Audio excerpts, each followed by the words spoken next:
Hello বন্ধুরা, দেখো আদ্রিকার rice ceremony ছিল। আর এটা হচ্ছে আমার ননদ আর নন্দ জামাই।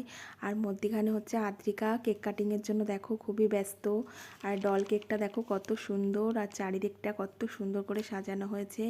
এখন কেক কাটার জন্য ব্যস্ত হয়ে পড়েছে দেখো। আর এই যে কেক কাটছে, আর একটু ওর মা আবার একটু মুখে দিয়ে দেবে, ওর খুব টেস্ট লেগেছে। আর এই কেকটা দেখো, একটা ডল কেক, খুবই সুন্দর।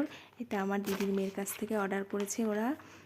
কেকটা দেখো কত সুন্দর। তোমাদের কারো যদি প্রয়োজন পড়ে তাহলে স্নেহাস কেকস অ্যান্ড বেকসে তোমরা হচ্ছে কি বলবো, অর্ডার করতে পারো, বা আমার সাথেও তোমরা কন্ট্যাক্ট করতে পারো। দেখো যে কেকটা কাটছে এখন, আর ও ব্যস্ত হয়ে পড়েছে। ভিডিওটি ভালো লাগলে লাইক, শেয়ার, কমেন্ট, সাবস্ক্রাইব করে দিও। টাটা।